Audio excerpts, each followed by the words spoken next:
ये double engine की मोदी और योगी की सरकार झूठी साबित हुई कि किसानों से कहा कि उनकी इनकम को डबल कर दिया जाएगा, वो झूठा साबित हुआ।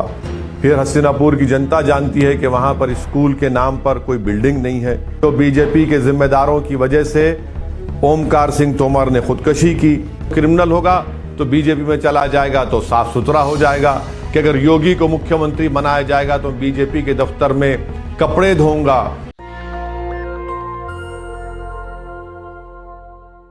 आप बताइए कि जब पंडित नेहरू ने चंडीगढ़ और हस्तिनापुर बनाने का ऐलान किया, चंडीगढ़ इतना तरक्की कर गया मगर हस्तिनापुर में कोई तरक्की नहीं हुई। आप ये भी जानते हैं कि हस्तिनापुर में कृष्णा सर्किट में टूरिज्म में इसको शामिल किया जा सकता था, मगर बीजेपी की सरकार जो डबल इंजन कहलाती है, हस्तिनापुर में अब तक एक रेलवे स्टेशन उन्होंने नहीं बनाया। हस्तिनापुर की जनता जानती है कि हर साल बारिश जब होती है तो खद्दर का जो इलाका है वो पानी में डूब जाता है।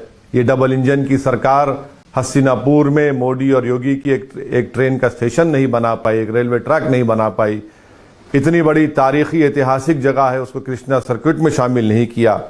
और फिर जो गन्ने के किसान हैं वो जो बार बार इस बात का डिमांड कर रहे हैं कि गन्ने पर कीमतें बढ़ाई जाएं, ये डबल इंजन की मोदी और योगी की सरकार झूठी साबित हुई कि किसानों से कहा कि उनकी इनकम को डबल कर दिया जाएगा, वो झूठा साबित हुआ। फिर हस्तिनापुर की जनता जानती है कि वहां पर स्कूल के नाम पर कोई बिल्डिंग नहीं है। हस्तिनापुर की जनता ये भी जानती है कि अल्पसंख्यक समाज के हमारे ओबीसी भाइयों को और मुस्लिम अक़लियत को, पिछड़े समाज को वहां पर स्कूल नहीं है, यूनिवर्सिटी नहीं है। एक डिग्री कॉलेज पिछले साल सैंक्शन हुआ, अब उसकी बिल्डिंग अभी कंस्ट्रक्शन चल रहा है। बसेस चलती हैं, नाम पे सिर्फ नहीं नजर आती, मवाना रोडवेज डिपार्टमेंट पर।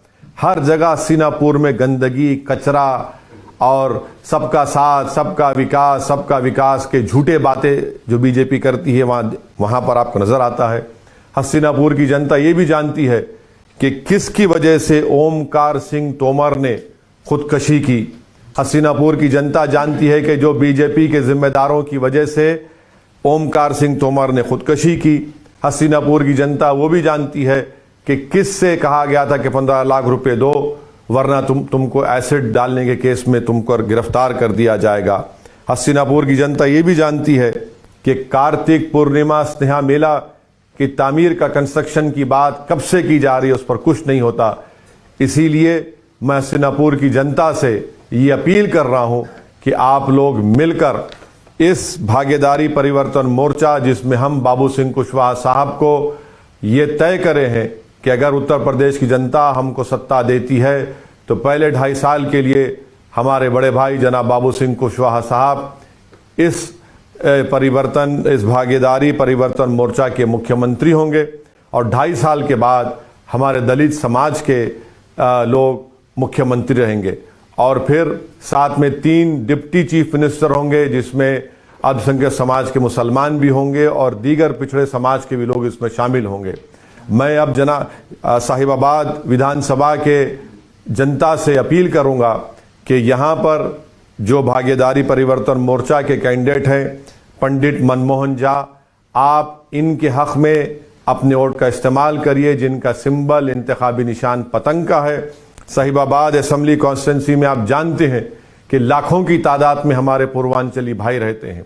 वो मेरी बात से अग्री करेंगे, वो मेरी बात को मानेंगे कि वहां पर एक गवर्नमेंट हॉस्पिटल नहीं है। जब कोविड में लोग साहिबाबाद में हमारे पूर्वांचल के भाई बहन ऑक्सीजन अस्पताल के लिए तड़प रहे थे तो वहां का बीजेपी का मौजूदा विधायक कहीं पर नजर नहीं आया। अब तक एक अस्पताल वहां पर नहीं बना। आप ये भी जानते हैं कि सिर्फ मेट्रो में नोएडा सेक्टर 62 में सिर्फ 2 पिल्लर डाले गए और साहिबाबाद की जनता के लिए कोई ट्रांसपोर्ट का इंतजाम नहीं है।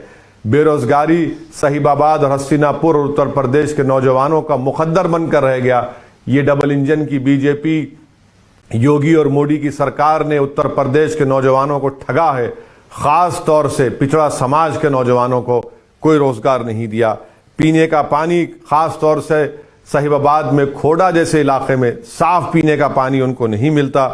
तो ये तमाम मसाइल हैं। इसलिए मैं हस्तिनापुर और साहिबाबाद की जनता से अपील करूंगा कि 10 फरवरी के दिन पतंग के निशान पर बटन दबाइए। और ख़ास तौर से हम साहिबाबाद के अल्पसंख्यक समाज के लोगों से एक दरमंदाना अपील कर रहा हूं कि यहां से अगर आप पंडित मनमोहन झा को कामयाब करेंगे तो ये सही मानों में सेकुलरिज्म की कामयाबी होगी, ये सही मानों में भाईचारगी की कामयाबी होगी, ये सही मानों में फिरका परस्ती की, कम्युनलिज्म की शिकस्त होगी। इस चीज़ के लिए हमको काम करना है और इसीलिए हम तमाम लोग मिलकर आए हैं। और मेरी आपसे अपील है कि 10 फरवरी के दिन आप वोट डालें इस भागीदारी परिवर्तन मोर्चा के लिए। और पहले मुख्यमंत्री इसके जनाब बाबू सिंह कुशवाहा साहब को, बाबूजी को बनाइए। जनाब वामन मिश्रा साहब भी इसका हिस्सा हैं, दीगर 2 पार्टीज भी इसमें शामिल हैं। आज आप देख रहे हैं कि बीजेपी और समाजवादी पार्टी नहीं है बल्कि 2 मशीन बन चुकी हैं। अगर उस मशीन में किसी को डाल दिया जाएगा, कोई क्रिमिनल होगा तो बीजेपी में चला जाएगा तो साफ सुथरा हो जाएगा, और अगर समाजवादी पार्टी के मशीन में किसी को डाल दिया जाएगा तो सेक्युलर हो जाएगा।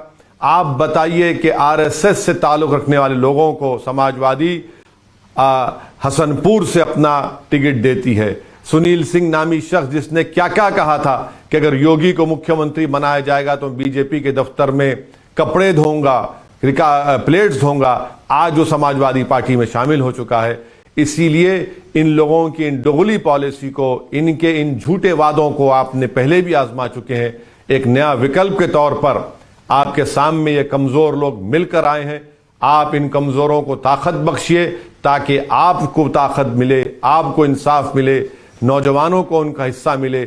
जैसा कि अभी बाबू सिंह कुशवाहा साहब ने कहा कि जिसकी जितनी आबादी उसकी उतना हिस्सेदारी।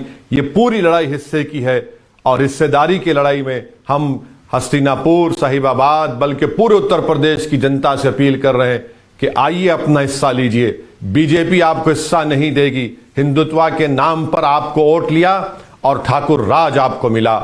वहीं पर समाजवाद और सेकुलरिज्म के नाम पर आपने सपा का साथ दिया, आपको क्या मिला? सिर्फ एक तबके का, एक बरादरी का, एक जात का आपको उनको फायदा मिला।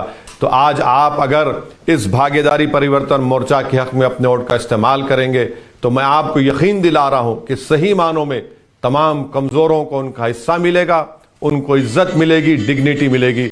यही चंद बातें मुझे आप तक कहना था। 10 फरवरी के दिन मेरी फिर से साहिबाबाद और हस्तिनापुर की जनता से अपील है कि पतंग के निशान पर बटन दबाकर आप अपने हिस्से की लड़ाई लड़िए, अपना हिस्सा हासिल करिए ताकि उत्तर प्रदेश में एक इनकलाब बरपा हो, उत्तर प्रदेश में कमजोरों को एक ताकत मिले और इनको इज्जत मिले। यही हमारी आप तमाम से अपील है। बहुत बहुत शुक्रिया। नेशनल दस्तक की आपसे गुजारिश है कि अगर इसको बचाना चाहते हैं तो नेशनल दस्तक को सब्सक्राइब करने के लिए रेड कलर के सब्सक्राइब बटन को दबाएं, फिर बेल आइकन की घंटी दबाएं। नेशनल दस्तक को बचाने के लिए बहुत जरूरी है कि हर खबर को शेयर करें, लाइक करें, कमेंट जरूर करें।